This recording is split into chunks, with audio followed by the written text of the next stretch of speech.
تو جیل سے رہائی کے بعد جب وہ کچھ قدم آگے چلے تو وہاں پر ایک گاڑی کھڑی تھی.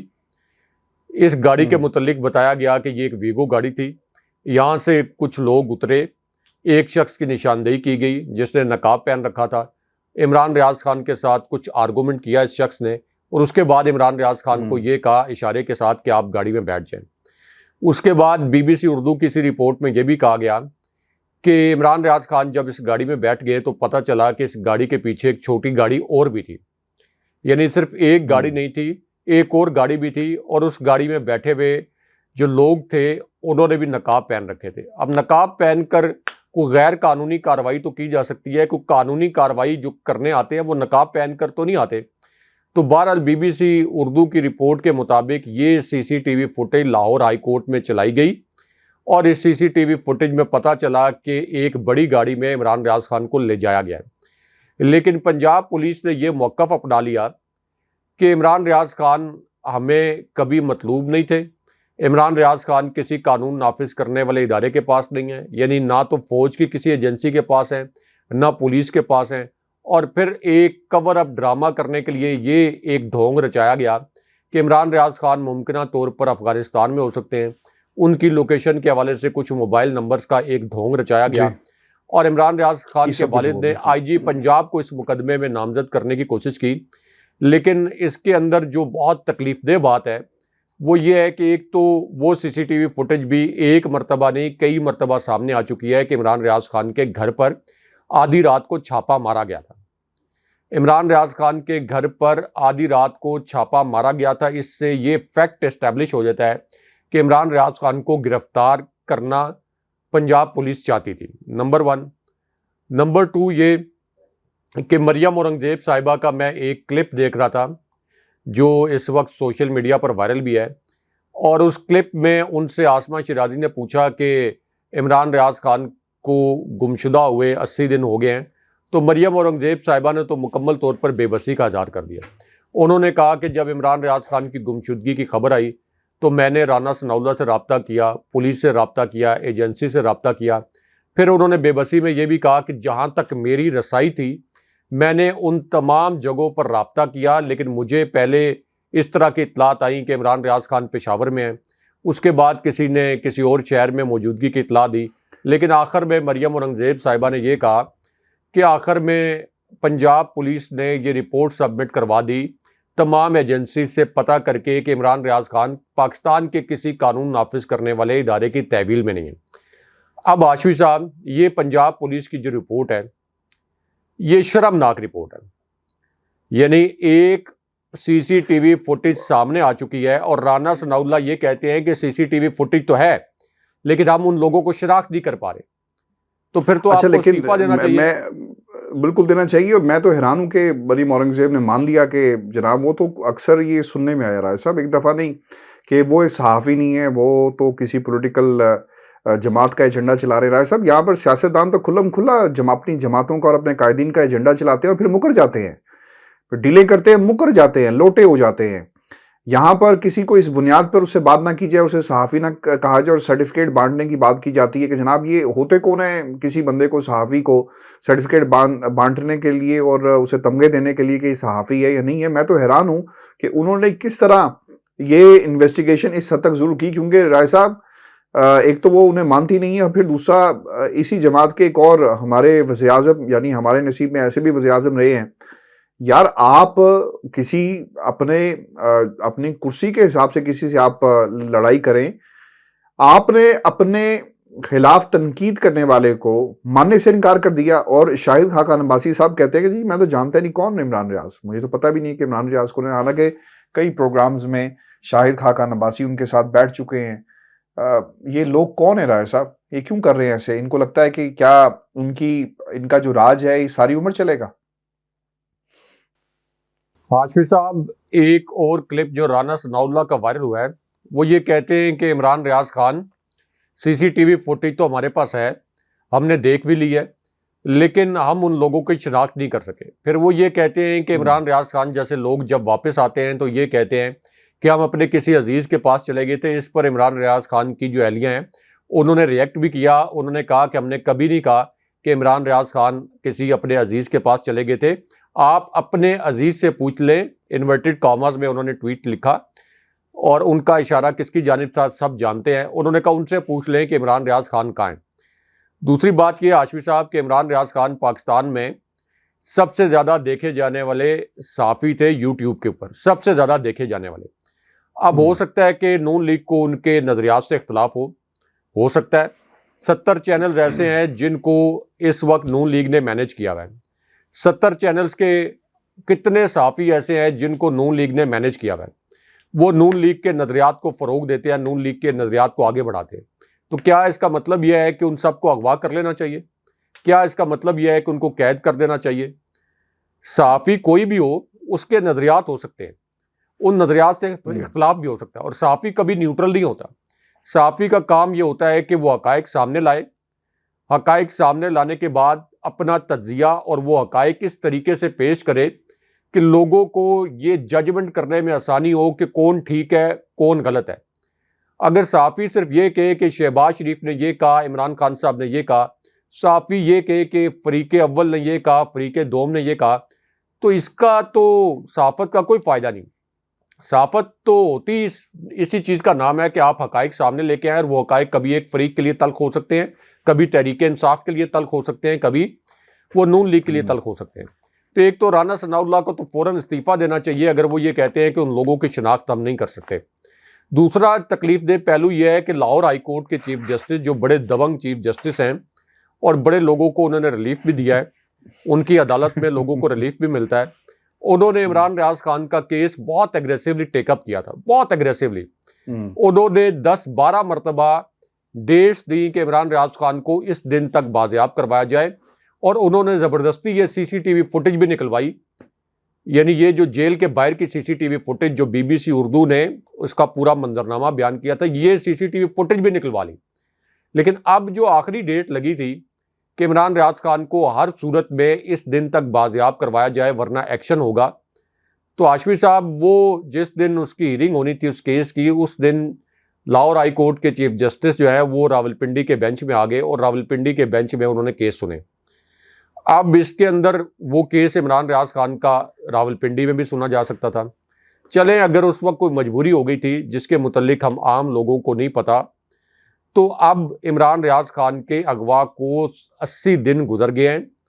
ان کے بچوں کے متعلق سوچتے ہیں تو بڑی تکلیف ہوتی ہے. تو کم سے کم اب اس کیس کو اس طرح سے ٹیک اپ کیا جائے، اور اگر لاہور ہائی کورٹ کے چیف جسٹس اسی طرح ان کے جو وکیل ہیں عمران ریاض خان کے میاں علی اشفاق بڑے مایہ ناز وکیل ہیں، اور ان کی فیملی کو، عمران ریاض خان کی فیملی کو ان پر بڑا ٹرسٹ بھی ہے، اور وہ بڑے نیک نیتی سے بڑی احتیاط کے ساتھ کوششیں بھی کر رہے ہیں. وہ یہ نہیں چاہتے کہ جن حلقوں کے پاس عمران ریاض خان مبینہ طور پر موجود ہیں ان کو افینڈ کیا جائے، یعنی جس کے پاس بھی موجود ہیں، کیونکہ مسئلے سے بھی کام لے رہے ہیں. اس وقت زیادہ ضروری یہ ہے کہ عمران ریاض خان کے معاملے پر بجائے جوش کے آپ ہوش سے کام لیں. پہلا مقصد یہ ہونا چاہیے کہ ان کی خیریت کو یقینی بنایا جائے، ان کی جان بچائی جائے، اس کے بعد باقی معاملات جو ہیں وہ دیکھے جا سکتے ہیں. کیونکہ ارشد شریف صاحب کی انتہائی مظلوم شہادت ہم سب کے سامنے ہے، تو 80 دن میں ایک مرتبہ بھی عمران ریاض خان کے متعلق کوئی اطلاع نہ آنا، یہ بڑی تشویشناک بات ہے. تو اس لیے ایک تو اپنے ویور سے ہم یہ کہیں گے، میں نے پہلے بھی کہا تھا کہ کوئی بھی آپ کا ٹویٹر اکاؤنٹ ہے، فیس بک اکاؤنٹ ہے، بڑی شائستگی کے ساتھ ڈیسنٹ وے میں بغیر اگریسو ہوئے آپ عمران ریاض خان کی بازیابی کے لیے آواز اٹھائیں. کیونکہ عمران ریاض خان کی بازیابی کے لیے آپ آواز نہیں اٹھائیں گے، کل یہ آپ اٹھا لیے جائیں گے، میں اٹھا لیا جاؤں گا، عرفان ہاشمی اٹھا لیے جائیں گے، کوئی اور اٹھا لیا جائے گا، آپ لوگ عام شہری اٹھا لیے جائیں گے. یہاں پر جنگل کا قانون نافذ ہوگا اور کوئی آواز نہیں اٹھائے گا. اور اس میں سب سے اہم بات یہ ہاشمی صاحب کہ اس وقت اگر یہ سول حکومت انکار کر رہی ہے بار بار کہ ہمارے پاس نہیں ہے، تو پھر اس کے اندر جو آپ کے مقتدر حلقے ہیں ان کو بھی اپنا رول پلے کرنا چاہیے، جو آپ کے طاقتور حلقے ہیں ان کو رول پلے کرنا چاہیے. اگر عمران ریاض خان کے خلاف کوئی چارج شیٹ کسی کے پاس بھی موجود ہے تو عدالتیں موجود ہیں، ان کو عدالتوں کے اندر پیش کریں، جو اس ملک کا قانون ہے اس قانون کے تحت ٹریٹ کریں. لیکن یہ شاہد خاقان عباسی نے تو اپنا قد کاٹ بہت کم کر لیا. میں کم سے کم شاہد خاقان عباسی سے یہ توقع نہیں کر رہا تھا کہ وہ یہ کہیں گے کہ جب عمران ریاض خان کے متعلق پوچھا جائے گا تو وہ یہ کہیں گے کہ عمران ریاض خان کون ہے. یہ میں کم سے کم ان سے یہ ایکسپیکٹ نہیں کر رہا تھا. لیکن بہرحال اب تو یہ واضح ہو گیا ہے، 3-4 جو غیر ملکی چینلز ہیں جن کی رپورٹس کا حوالہ میں اپنے پروگرامز میں بھی دے چکا ہوں، وہ واضح طور پر وہ CCTV فوٹیجز چلا چکے ہیں کہ عمران ریاض خان بہرحال ایک گاڑی میں گئے تھے. اب اس گاڑی کو ڈھونڈنا، اس گاڑی میں سوار افراد کو ڈھونڈنا، یہ ریاست پاکستان کا کام ہے، پاکستان کے قانون نافذ کرنے والے اداروں کا کام ہے. تو لیٹس ہوپ کہ عمران ریاض خان کے وکیل تو ہوپ فل ہیں کہ عمران ریاض خان خیریت سے ہیں، اللہ کرے ایسا ہی ہو اور جلد وہ اپنے بچوں کے ساتھ، اپنی فیملی کے ساتھ، اپنے والدین کے ساتھ ملیں. اجلائے صاحب، یہ جو خواجہ آصف صاحب ہیں اب انکشافات کر رہے ہیں، اچھا انہوں نے جو انکشاف کیا نا حکومت کے حوالے سے اور پھر ایکسٹینشن کے معاملے پر، یہ ایک انتہائی اہمیت کا حامل، اس کی ٹائمنگ بڑی امپورٹنٹ ہے ایسے وقت میں جب حکومت جو ہے وہ جا رہی ہے اور جنرل باجوہ اب ماضی کا حصہ بن چکے ہیں اور ان کا اب پاکستان کے معاملات میں کوئی تعلق نہیں ہے. خواجہ آصف صاحب نے کیا کہا؟ وہ یہ کہتے ہیں کہ جب میں قید میں تھا تو مجھے وزیر اعظم بننے کی پیشکش کی گئی جو میں نے مسترد کر دی، اور پھر انہوں نے یہ بھی کہا کہ یہ تجویز مالکان کی طرف سے آئی تھی یا نہیں یہ مجھے نہیں معلوم. تجویز میں کہا گیا تھا کہ بطور وزیر اعظم آپ کا اور شاہد خاقان عباسی کا نام ہے، مگر آپ کی قیادت کو ابھی انتظار کرنا پڑے گا، جس پر میں نے صاف انکار کر دیا اور کہا کہ اگر شاہد خاقان عباسی وزیر اعظم بن جائیں تو مجھے اعتراض نہیں ہوگا. Army chief general Qamar Javed Bajwa کی ایکسٹینشن پر ہم نے بلینک چیک دیا تھا، ان کی ایکسٹینشن پر ہماری کوئی سودے بازی نہ تھی اور نہ کچھ مانگا تھا. جنرل باجوہ کی مدت ملازمت میں توسیع لندن میں سینئر قیادت کا اجتماعی فیصلہ تھا. نواز شریف کی واضح ہدایت تھی کہ ووٹ ضرور دیا جائے. ایک صاحب کو جانتا ہوں جن کا نام سجاد برکی ہے، وہ چیئرمین PTI کے رشتہ دار ہیں. سجاد برکی نے امریکہ میں تقریر کی کہ IMF نے کیوں پروگرام کو توسیع دی، اور خیر انہوں نے کچھ اور باتیں بھی کی ہیں. بٹ دا پوائنٹ از رائے صاحب کہ یہ جو ایکسٹینشن کا معاملہ ہے، ایکسٹینشن کے معاملے پر مریم کے یہ الفاظ ہیں کہ اس گناہ میں شامل نہیں تھی. آپ کو یاد ہوگا لندن کے اندر اس وقت بھی یہی خواجہ آصف صاحب تھے، ان سے یہ بات منسوب تھی کہ ہم حلفاً یہ بات کہنے کے لیے تیار ہیں بھئی پارٹی جنہ دی او جانن اور ان کا کام جانے، یہ ان کے الفاظ تھے. ہماری کیا حیثیت ہے کہ اگر نواز شریف ہمیں کہے کہ ہم نے ووٹ ڈالنے اور ہم انکار کر دیں اگر ہم نے پارٹی میں رہنا ہے تو یہ چیزیں. لیکن میں آپ کو نا اس سے تھوڑا سا پہلے آپ کو یہ بتا بھی دوں کہ آپ کو یاد ہوگا رائے صاحب متعدد دفعہ کہا گیا کہ جنرل باجوہ آپ کو اس کا حساب دینا پڑے گا. یہ میرے الفاظ نہیں تھے، یہ آپ کے نہیں تھے، یہ نواز شریف کے تھے. رائے صاحب وعدے جو کیے گئے تھے وہ پورے نہیں ہو رہے تھے یا پورے ہو رہے تھے، ڈیلے تھا یا پریشر ڈالنے کے لیے کہا گیا کہ وعدہ کیا تو پورا کرو، اور پہلے یا جیسا نکالا ہے اور جو اگلا وعدہ پورا کرنے کی بات آئی تو وہ بھی پورا کرو تو تمہیں ایکسٹینشن دے دیتے ہیں. What you make out of this? Timing اس کی کیسی ہے؟ آپ کس طرح دیکھتے ہیں اسے؟ اصل خبر تو ہاشمی صاحب آپ نے بتائی نہیں. اصل تو جو اعتراف جرم جو خواجہ آصف نے کیا ہے، وہ اعتراف جرم تو یہ کیا کہ جناب باجوہ نے اپریل میں ہمیں یہ کہا، اپریل 2019 میں خواجہ آصف نے کیمروں کے سامنے یہ کہا کہ جناب باجوہ نے اپریل 2019 میں ہمیں یہ کہا کہ پہلے مرحلے میں آپ جون میں، یعنی صرف 2 مہینے کے بعد جون میں پنجاب حکومت لے لیں، یعنی نون لیگ حکومت لے لے، اور اس کے بعد دسمبر 2019 میں وفاق کی حکومت لے لے، یعنی پنجاب میں تحریک انصاف کی حکومت میں گراؤں گا، نون لیگ حکومت لے لے، اور دسمبر میں پھر جا کر لے لے حکومت وفاق کی بھی. یہ خواجہ آصف نے کہا کہ جناب باجوہ نے ہمیں پیغام بھجوایا. پھر جناب باجوہ کے متعلق خواجہ آصف نے یہ اعتراف جرم کیا. یہ جو اپریل کا انہوں نے ذکر کیا، یہ وہی اپریل ہے جب جناب باجوہ کی ایکسٹینشن کے لیے ایک بدنام زمانہ اجلاس ہونا تھا لندن میں، جس میں نون لیگ نے جناب باجوہ کی ایکسٹینشن کی حمایت کی. تو خواجہ آصف نے یہ اعتراف جرم بھی کیا کہ اس وقت جناب باجوہ کی ایکسٹینشن کی حمایت بھی اسی لیے کی گئی تھی کہ انہوں نے ہمیں یہ آفر کی تھی کہ جون میں ہم پنجاب کی حکومت لے لیں گے اور دسمبر میں جا کر وفاق کی حکومت لے لیں گے. تو اس کا مطلب یہ ہے کہ جناب باجوہ یہ چاہتے تھے کہ نون لیگ پارلیمنٹ کے اندر ان کے ایکسٹینشن کے لیے جو قانون سازی ہونی تھی اس کی حمایت کر دے کسی طریقے سے. اور چونکہ عمران خان صاحب عثمان بزدار کو جناب باجوہ کے غیر آئینی غیر قانونی مطالبات پر نہیں ہٹا رہے تھے، تو عمران خان صاحب کو یہ دوسری جانب میں پیغام دوں کہ نون لیگ جو ہے یہ پنجاب میں ٹیک اوور کے لیے تیار ہے. آپ کو یاد ہے کہ ہم نے یہ خبر بریک کی تھی کہ آصف علی زرداری کو اسٹیبلشمنٹ نے کہا ہے کہ پنجاب میں تحریک عدم اعتماد لے کے آئے، نمبر ہم آپ کو پورے کر کے دیں گے. اس وقت نون لیگ کے لوگوں نے بڑی پی ٹی آئی کے لوگوں نے بڑی بے رحم تنقید کی ہم پر، اور انہوں نے کہا کہ آپ ہر روز حکومت گرا کے سوتے ہیں. تو ہم تو بطور صحافی اس سازش کو آشکار کر رہے تھے، اس سازش کا بتا رہے تھے کہ کس طریقے سے جناب باجوہ آصف زرداری کے ساتھ مل کر یہ پیغامات پہنچا رہے تھے عمران خان صاحب کو بلیک میل کرنے کے لیے کہ پہلے مرحلے میں آپ پنجاب میں تحریک عدم اعتماد لے کے آئیں. اب ہماری خبر کی تصدیق خواجہ آصف جو ہیں یہ باقاعدہ کیمروں کے سامنے کر رہے ہیں. نمبر 1.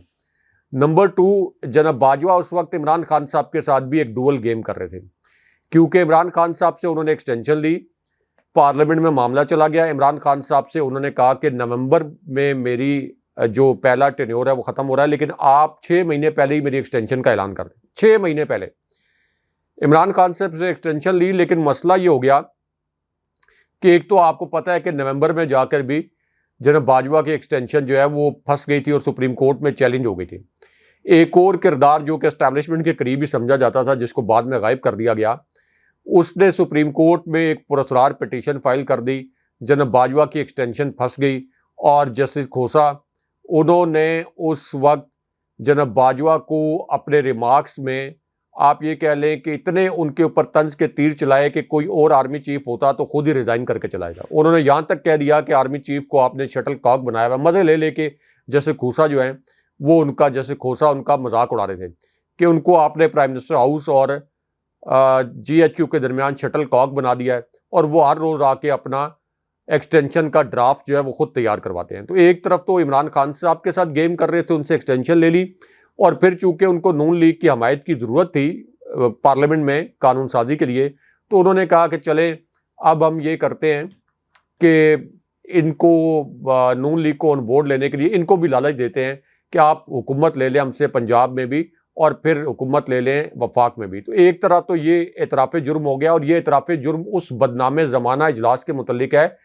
جو کہ لندن میں ہوا، جس میں اسحاق ڈار قرآن پاک لے کر آگے تھے، اور تمام جو ارکان تھے نون لیگ کی قیادت کے ان سے حلف لیا گیا تھا کہ آپ نے یہ بات باہر نہیں جانے دینی کہ نواز شریف نے جناب باجوہ کی ایکسٹینشن کی حمایت کا فیصلہ کیا ہے. کیونکہ اس سے پہلے تک جناب باجوہ پر نواز شریف اس طرح سے تنقید کرتے تھے کہ میں اقتدار میں آ کے جناب باجوہ پر آرٹیکل 6 کے تحت غداری کا مقدمہ چلاؤں گا.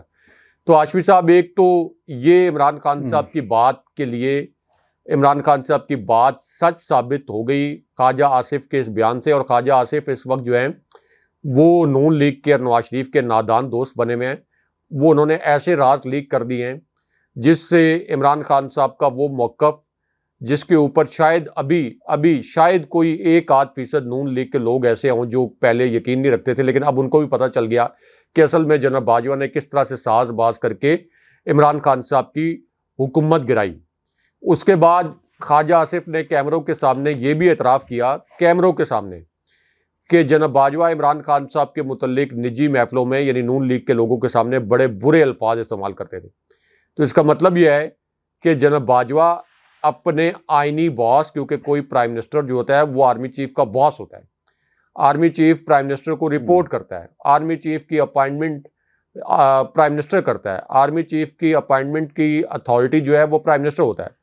تو اپنے پرائم منسٹر کے لیے وہ اس طرح کے الفاظ استعمال کرتے تھے پی ڈی ایم کے ساتھ مل کر، اور وہ پی ڈی ایم جن کے قائدین عدالتوں سے مفرور اشتہاری مجرم قرار پائے.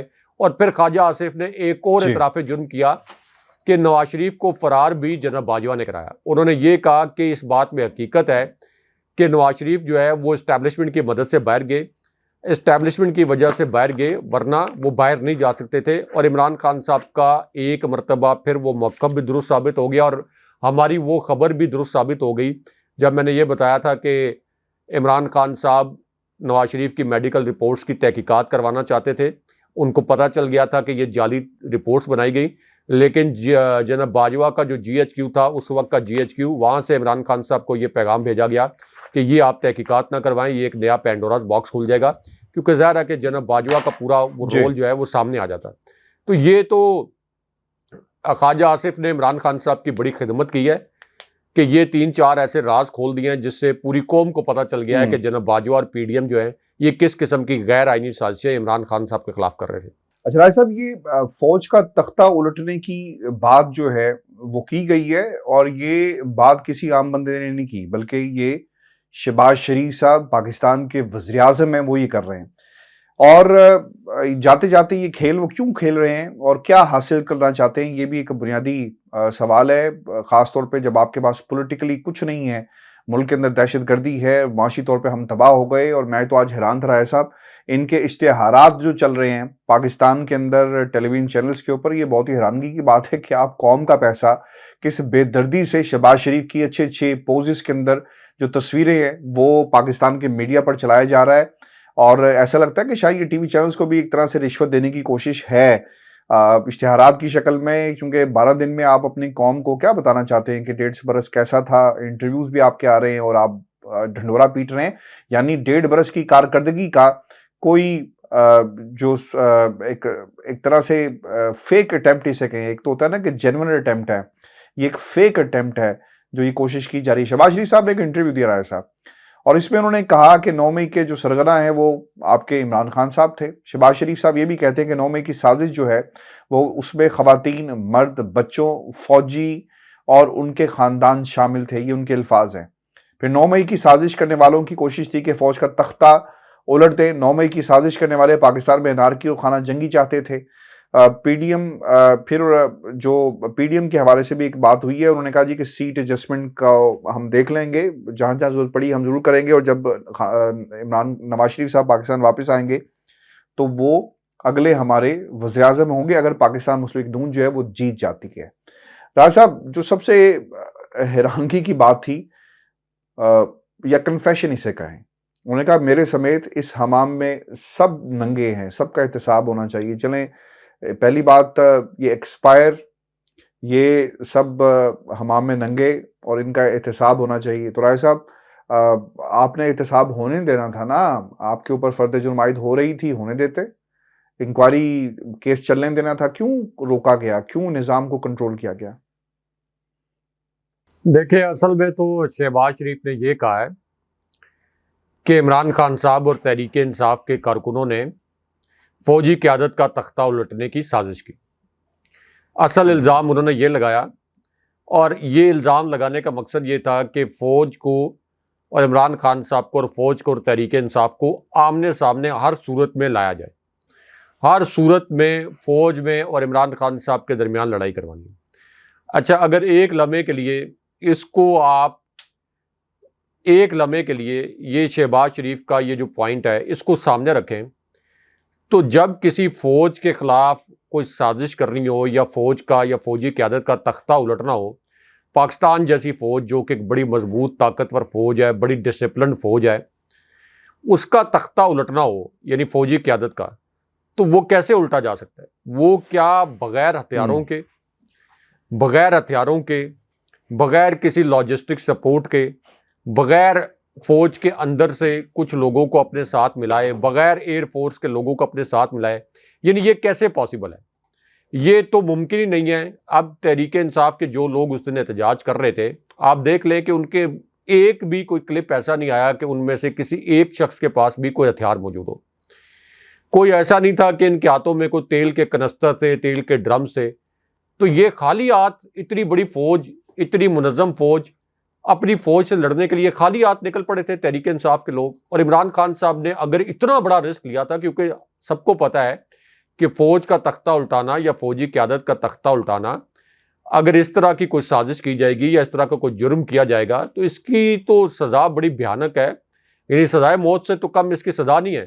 تو عمران خان صاحب جو کہ 27-28 سال سے سیاست میں اتنی سٹرگل کر رہے ہیں، انٹرنیشنل لیول کے لیڈر ہیں، انٹرنیشنل لیول کے لیڈرشپ کا ان کا ویژن ہے، تو انہوں نے یہ کہا اپنے لوگوں کا کہ بس نہتے ہی آپ جو ہیں وہ فوج کے خلاف بغاوت کر دیں یا فوجی قیادت کے خلاف بغاوت کر دیں.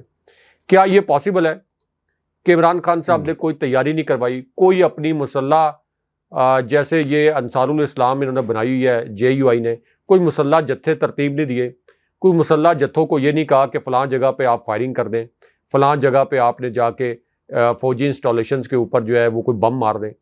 تو یہ ایک انتہائی فضول بات ہے، اور میں آپ کو یہ بڑی ذمہ داری کے ساتھ طاقتور حلقوں کے جو ذرائع ہیں، GHQ کے ذرائع ہیں، چونکہ میں GHQ کی بیٹ کور کرتا ہوں، طاقتور حلقوں کے ذرائع میرے بہت اچھے لوگوں کے ساتھ جو بڑے عہدوں پہ بیٹھے ہوئے ہیں ان کے ساتھ میرے کانٹیکٹس ہیں آپ کے اسٹیبلشمنٹ میں GHQ. اس قسم کی کوئی سچویشن نہیں تھی کہ army chief general Asim Munir کے خلاف کوئی اندر سے کوئی بغاوت کا کوئی ایلیمنٹ ہو. اس قسم کی کوئی سچویشن نہیں تھی کہ army chief general Asim Munir کے خلاف اندر سے کوئی جنرل GHQ یا کوئی فوجی آفیسر جو ہے وہ army chief general Asim Munir کے خلاف کوئی سازش کر رہا ہو یا ان کے خلاف کوئی ایلیمنٹ فوج کے اندر کام کر رہا ہو. تو خود GHQ کے ذرائع یہ کہہ رہے ہیں کہ اس قسم کی کوئی سچویشن نہیں تھی. یعنی نیگلیجنس تو ہوئی ہے, یہ جو آپ کی برطرفیاں ہوئی ہیں یہ نیگلیجنس پہ ہوئی ہیں کہ سیکیورٹی کیوں نہیں تھی کور کمانڈر ہاؤس پر, اور GHQ پر سیکیورٹی کیوں نہیں تھی, کیسے لوگ اندر چلے گئے, جلاؤ گھیراؤ کیسے ہو گیا. اس سے بھی عمران خان صاحب کے موقف کو تقویت ملی ہے. لیکن خود GHQ کے ذرائع کہتے ہیں کہ اس قسم کی کوئی سچویشن نہیں تھی. جیسے یہ انہوں نے کہا ہے کہ چند فوجیوں کے خاندان شامل تھے اور فوجی قیادت کا تختہ. یہ ہاشمی صاحب, پاک فوج بڑی ایک ڈسپلن فوج ہے. یہ نہیں ہو سکتا کہ آرمی چیف کے خلاف اس طریقے سے اندر سے کچھ لوگ اٹھیں اور آرمی چیف کے خلاف اس طرح سے بغاوت کرنے کی کوشش کریں. یہ بڑا آپ یہ کہہ لیں کہ ایک یہ جو پاکستان کی فوج کے اندر ڈسپلن کا نظام قائم کیا گیا, اس کے اوپر بڑا کام کیا گیا ہے اور پھر اس کی بڑی سرویلنس ہوتی ہے, بہت زیادہ سرویلنس ہوتی ہے. تو اس طرح کی سچویشن نہیں تھی. یہ تو army chief general Asim Munir کے متعلق جب اس طرح کی باتیں کرتے ہیں تو فوج کی ساکھ کو متاثر کرتے ہیں. یہ فوج کی ساکھ کو متاثر کرنے کے لیے اس طرح کی باتیں کرتے ہیں تاکہ ایک طرح سے یہ تاثر بنایا جائے کہ عمران خان صاحب نے army chief general Asim Munir کا تختہ الٹانے کی کوشش کی یا ان کے خلاف بغاوت کروانے کی کوشش کی. خود army chief general Asim Munir اور GHQ اور پورے جو آپ کی فوجی قیادت ہے ان کو بھی پتہ ہے کہ اس الزام میں کوئی حقیقت نہیں ہے, لیکن شہباز شریف جان بوجھ کر بار بار یہ تاثر دینے کی کوشش کرتے ہیں کہ اس وقت فوج جو ہے وہ عمران خان صاحب کے خلاف کارروائیاں کر رہی ہے. فوج عمران خان صاحب کے, یہ الفاظ ہیں ان کے شہباز شریف کے, عمران خان صاحب کے فتنے کا صفایا کر رہی ہے اور ہم اس میں فوج کا ساتھ دیں گے. یعنی کر وہ سب کچھ خود رہے ہیں, اسٹیبلشمنٹ کے کندھے پر رکھ کر سیاسی فائدہ خود اٹھا رہے ہیں, لیکن سارا الزام وہ فوج پر دھر رہے ہیں. اور اگر فوج اگر ایک لمحے کے لیے یہ تصور کریں کہ اسٹیبلشمنٹ کچھ کر رہی ہے تو اس کا مطلب ہے کہ شہباز شریف کے احکامات پر کیا جا رہا ہوگا. شہباز شریف اس وقت جعلی سے ہی پرائم منسٹر ہیں تو انہی کے احکامات پر کیا جا رہا ہوگا. تو اس لیے یہ ایک بڑا گھنونا کھیل ہے. اچھا, ایک اور بھیانک کھیل یہ جو انہوں نے کھیلا ہے شہباز شریف نے, اس کے متعلق بھی مختصراً بتا دوں کہ اب جو شہباز شریف نے سرنڈر کرنے کا اعلان کیا اور یہ کہا کہ جی ہم اسمبلیاں جو ہماری آئینی مدت پوری کریں گے اس سے 2 دن پہلے ہم گھر چلے جائیں گے, 2 دن یا 3 دن پہلے گھر چلے جائیں گے. اس کے پیچھے بھی پلان وہی ہے کہ 2-3 دن پہلے ہم گھر چلے جائیں, یعنی اسمبلی تحلیل کر دیں, اور 60 دن کے بجائے ہمیں 90 دن میں الیکشن کروانا پڑے. اور 90 دن کا مطلب یہ ہے کہ 30 دن ہمیں ایکسٹرا مل جائیں عمران خان صاحب کو نااہل کرنے کے لیے یا تحریک انصاف کو کالعدم کرنے کے لیے. لیکن آپ جو مرضی کر لیں, اگر آپ الیکشن یہ مارچ میں بھی لے جائیں, اپنا نگران وزیر اعظم راجہ ریاض کی ملی بھگت سے لے بھی آئیں, دھاندلی کے بجائے دھاندلا بھی کر لیں, صرف عمران خان صاحب کو اور تحریک انصاف کو الیکشن میں جانے کی اجازت مل جائے, یعنی تحریک انصاف کو کالعدم نہ کیا جائے, تو تب بھی تحریک انصاف یہ الیکشن جیتے گی. اور اگر فری اینڈ فیئر الیکشن ہوا تو پھر تو آپ دیکھیں گے کہ 3/4 اکثریت سے جیتے گی. لیکن یہ تو طے ہے کہ فری اینڈ فیئر الیکشن نہیں ہوگا. تو اگر کوئی 40-50% بھی جھرلو پھر گیا تو تب بھی عمران خان صاحب سمپل میجورٹی کے ساتھ, یعنی 51% ووٹوں کے ساتھ دوبارہ پرائم منسٹر بن جائیں گے. اور عمران خان صاحب کو جیل بھیج دیا گیا, ان کو نائل نہ کیا گیا, پارٹی کو کالعدم نہ کیا گیا, اور عمران خان صاحب نے جیل سے بھی الیکشن لڑا, تو تب بھی تحریک انصاف جیت جائے گی. تو اب اس لیے یہ آپشنز بھی جو ہیں یہ آپ کہہ لیں کہ زیر غور ہیں کہ پہلے جب یہ کیئر ٹیکر سیٹ اپ آئے تو اس وقت وائبز چیک کی جائیں عوام کی, اسٹیبلشمنٹ کی کیا وائبز ہیں, اور اگر یہ وائبز عمران خان کے حق میں اسی طرح پازیٹیو رہتی ہے عوام کی, ظاہر ہے کہ جو کہ پازیٹیو ہی ہے, اور عمران خان صاحب نااہل نہیں ہوتے یا تحریک انصاف کالعدم نہیں ہوتی یا عدالتیں اس قسم کا کوئی غیر آئینی موو جو ہے اس کو اپروو نہیں کرتی, تو پھر یہ کیا چاہتے ہیں کہ الیکشن ہم اسی طرح کیئر ٹیکر سیٹ اپ کو آگے تھوڑا سا طول دے دیں اور مارچ تک لے جائیں. لیکن یہ جو مرضی کریں, آج بھی میں ایک آن لائن انتخابی سروے دیکھ رہا تھا, اس میں بھی یہ بتایا گیا ہے کہ عمران خان صاحب کے 280 کے قریب جو انہوں نے ارکان پارلیمنٹ یا PTI کے رہنما انہوں نے توڑے ہیں جبر کے تحت, اس کے باوجود عمران خان صاحب سب سے مقبول لیڈر ہیں. اور عمران خان صاحب اگر فری اینڈ فیئر الیکشن ہوا تو 73.9% ووٹ لے کر دوبارہ پرائم منسٹر بن جائیں گے. تو یہ اصل میں ان کے لیے درد سر ہے. بہت شکریہ صاحب. ویورز یہ آج کا ہمارا شو تھا. اپنے کمنٹ ضرور بھیجیے گا, چینل کو سبسکرائب کرنا مت بھولیں. مجھے اور ابراہیم راجہ صاحب کو اجازت دیجیے. اللہ نے کے بعد. اللہ نے کے بعد.